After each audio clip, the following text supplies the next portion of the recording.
Olá pessoal, tudo bem com vocês? Espero que sim. A nossa aula de hoje é sobre sociedade urbana e industrial, matriz energética e recursos naturais. Vamos analisar o que é uma matriz energética. A matriz energética é a soma de todas as fontes de energias utilizadas em um país para manter as indústrias, o comércio, a agricultura e a população em geral. Geralmente, essas fontes de energias, elas podem ser renováveis ou não renováveis. Vamos analisar agora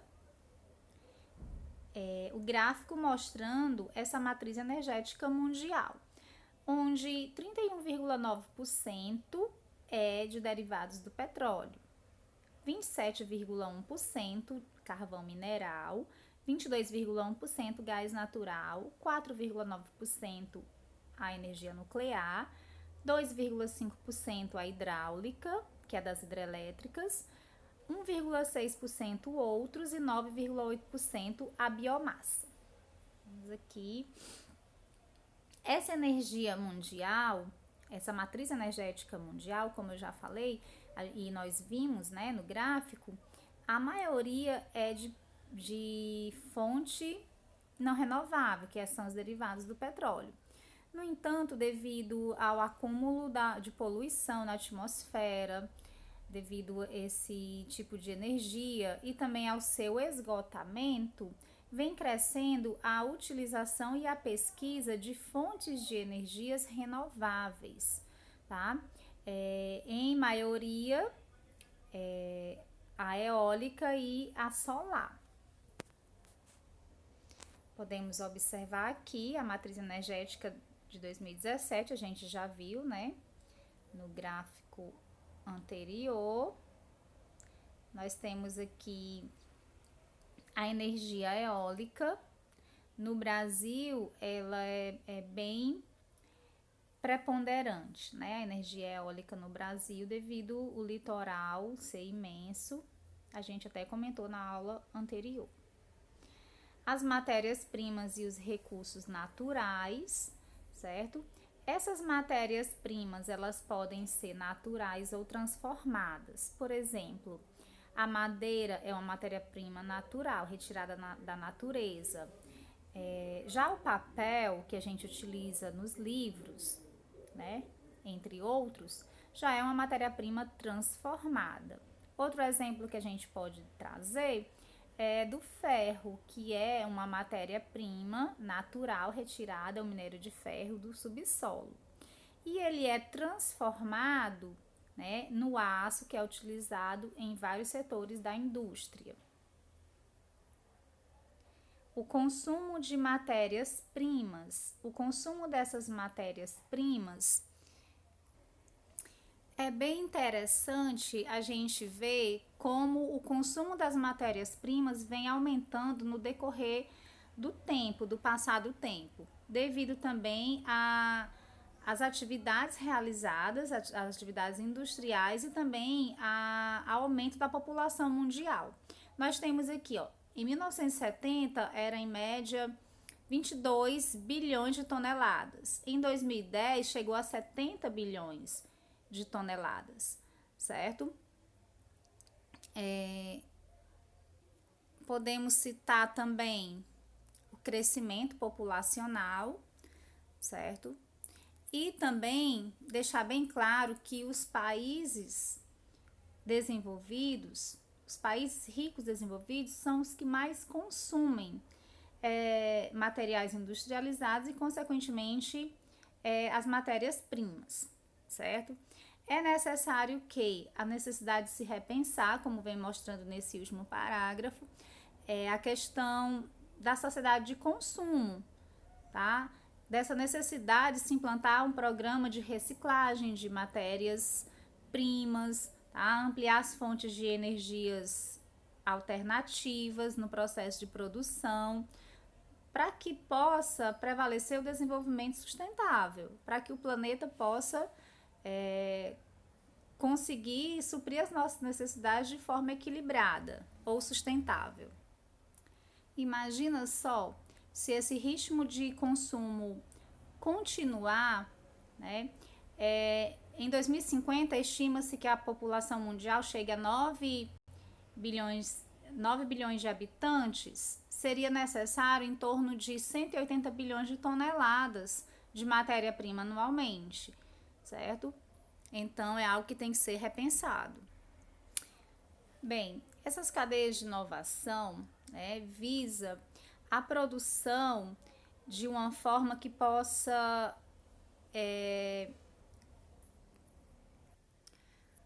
diminuir o uso dos recursos naturais para que não venha a ocorrer de fato o esgotamento desses recursos naturais. Criou-se, né, na década de 70, com a Revolução Técnico-Científica e Informacional, os tecnopolos, principalmente em países desenvolvidos, que objetivava o quê?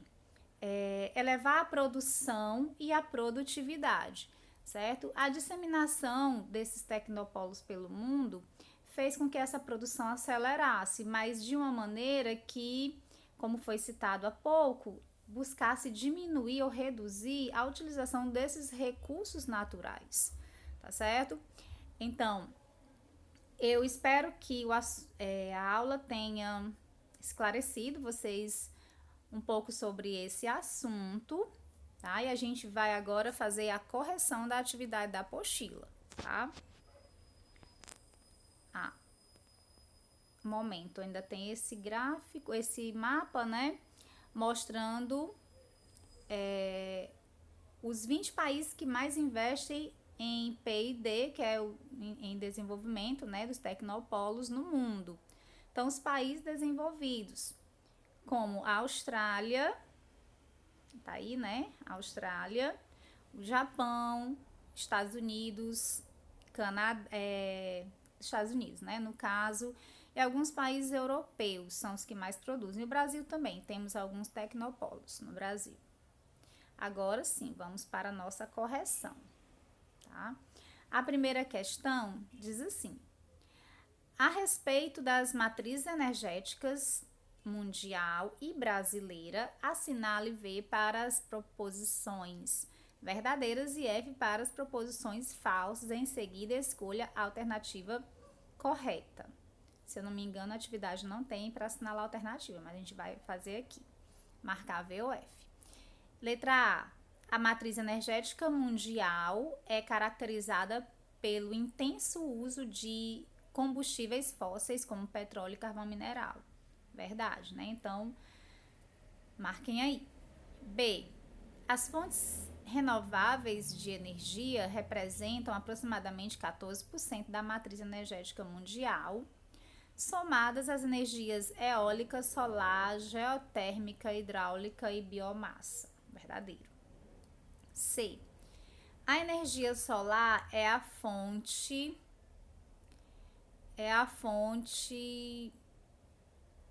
renovável mais utilizada no Brasil, seguida pela energia hidráulica. É falso, porque a fonte de energia mais utilizada no Brasil é a hidráulica, que é a energia hidrelétrica. D. Cerca de 14% da produção de energia no Brasil. Só um momento. 14% da produção de energia no Brasil é proveniente de fontes renováveis de energia. É falso. Então fica VVFF. Não, como eu falei, não tem item para assinalar. Vocês só marquem VVFF. A 2 teve um erro na digitação aqui. Colocaram 2 e 3, mas essa questão é só a 2, tá? Para resolver a questão, leia o texto a seguir sobre fontes de energia e selecione as palavras ou expressões que preenchem correto e coerentemente as lacunas. O foi importante fonte de energia para a primeira revolução industrial. A gente já sabe, né? Carvão mineral. Atualmente, as maiores reservas estão localizadas no hemisfério norte. É um dos principais responsáveis pela chuva ácida, pois sua queima libera grande quantidade de óxido de enxofre na atmosfera. O item correto é o item A. 3. Na apostila de vocês tem um 4, mas é a questão 3. A matriz energética desse país é baseada em carvão mineral transportado por ferrovias que usam muito diesel. O minério segue em navios que consomem muito combustível e o país ainda tem demanda grande de petroquímicos por conta de construção civil e bens de consumo e da sua crescente urbanização. Em 2010, tornou-se o maior consumidor mundial de petróleo, ultrapassando os Estados Unidos. Em 2003, o valor das exportações de petróleo do Brasil para esse país era 0,5% do total. E em 2013, as exportações brasileiras saltaram para 8,7%, confirmando a liderança comercial desse país com o Brasil. O texto se refere a qual país? Isso mesmo, a China. Item C. Quarta questão, na apostila tem um 5, mas é a quarta, tá? Quando vocês forem anotar o gabarito no aplicativo, vocês vão colocar nessa sequência dessa correção. O impacto apresentado nesse ambiente tem sido intensificado pela... O ambiente é esse aqui, viu, gente? Ó, é esse ambiente aqui, tá? Principais afetados: moluscos, os corais, micro-organismos. Vamos lá. A resposta correta é o item C. Queima de combustíveis fósseis como carvão, petróleo e o gás natural. Bem, pessoal, façam essa correção no aplicativo, envie a atividade, tá certo? Por hoje é só e fiquem com Deus, até a próxima aula.